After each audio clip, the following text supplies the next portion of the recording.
Cockroach जनता party का संसद मार्च सुबह काफी शांतिपूर्वक तरीके से शुरू हुआ। भीड़ काफी थी, लेकिन शाम होते होते जब इस वक्त हम लोग बातचीत कर रहे हैं तो ये प्रदर्शन दूसरा रूप लेता हुआ दिख रहा है।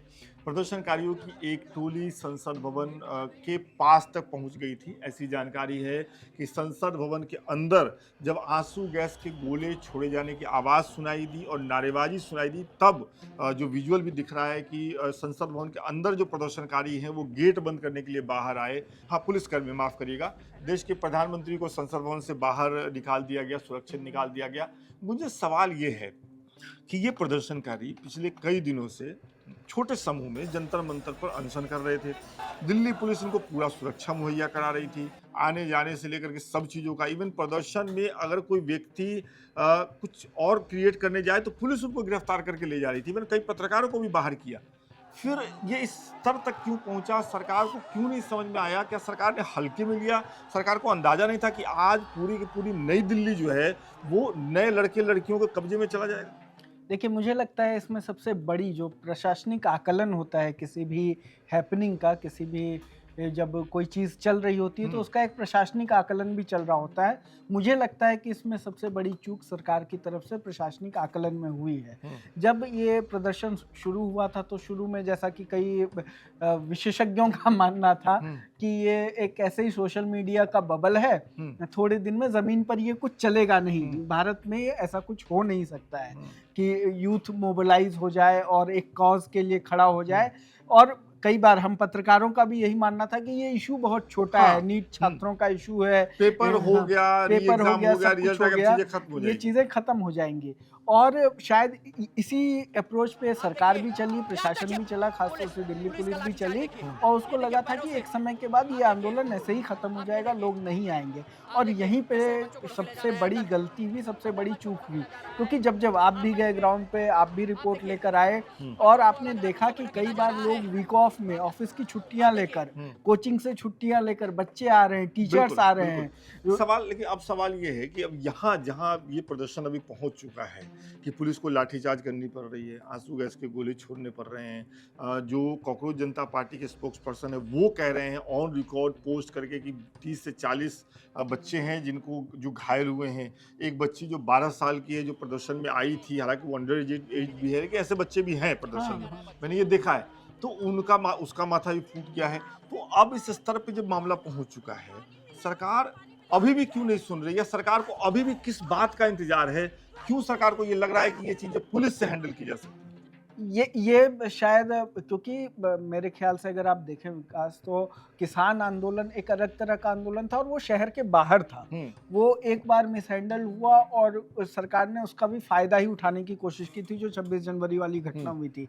उसके अलावा जो भी बहुत छिटपुट आंदोलन कुछ छात्र संगठनों के हुए हैं, इस तरह का मैसिव ऑर्गेनिक फुटफॉल किसी आंदोलन में हमने इस सरकार के कार्यकाल में नहीं देखा। नहीं, इस सरकार ने, मैं तो कहूँगा कि लंबे समय से मैंने नहीं देखा है जी। अगर आप अन्ना आंदोलन को भी लें, हाँ, मैं ये कहता हूँ कि जो निर्भया के रेप के समय जो प्रदर्शन दिल्ली में हुआ था, ऑर्गेनिक, हाँ बिल्कुल, लोगों ने सड़कें अपने हाथ में ले ली थी, राष्ट्रपति भवन तक पहुंच गए, तो लगभग वही सीन इस वक्त आपको दिखता है। अन्ना आंदोलन में भी एक संचालक समिति थी, बुलाया जाता था, एक पूरी ऑर्गेनाइजिंग बॉडी थी, लेकिन यहाँ कुछ भी नहीं है। सब कुछ ध्वस्त हो चुका है और लोग अपने आप का कंट्रोल अपने हाथों में ले चुके हैं, और इसीलिए पुलिस के लिए ज्यादा मुश्किल हो रही है। जैसे पुलिस ने देखिए मैसेज देने की कोशिश की कि भाई हम कॉकरोच जनता पार्टी से बातचीत कर रहे हैं, लेकिन किसी को किसी से मतलब नहीं है कि आप किससे बात कर रहे हैं, क्योंकि सब लोग खुद से आए हैं और किसी को वहां कुछ कहने का मतलब बहुत ज्यादा नहीं रह गया। बिल्कुल। और ये पहली बार हम देख रहे हैं कि जो लोग वहां पे आ रहे हैं वो अपनी नागरिकता क्लेम कर रहे हैं और वो सरकार से सवाल पूछने के अधिकार को क्लेम कर रहे हैं।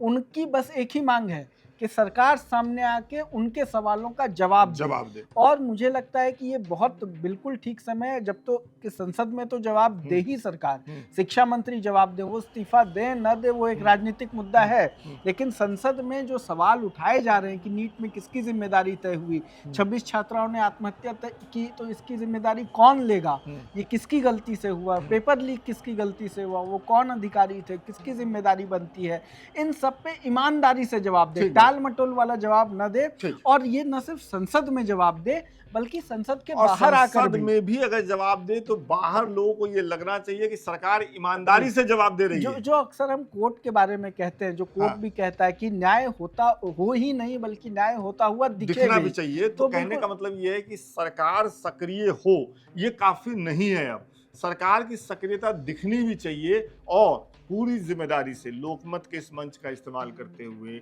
जो प्रदर्शनकारी हैं, अगर आप तक हमारी ये रिपोर्ट पहुंच रही है, शांतिपूर्वक तरीके से अपनी बात कहिए। ये देश गांधी का है, बुद्ध का है, हमें बताया गया है। अब इस देश के लोग जानते हैं, मतलब इस देश के प्रदर्शनकारी जानते हैं।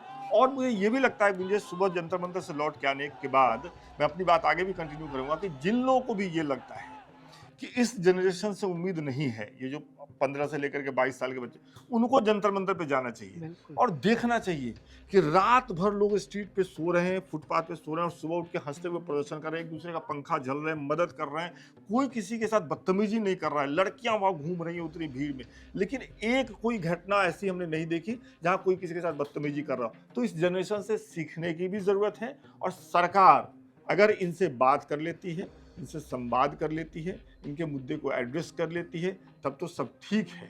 लेकिन अगर सिर्फ पुलिस के बल पर इनको आज यहाँ से तितर बितर भी कर दिया जाता है, जंतर मंतर से, लुटियन जोन से, नई दिल्ली से, तो क्या गारंटी है कि आगे ये गुस्सा फिर किसी और रूप में नहीं फूटेगा।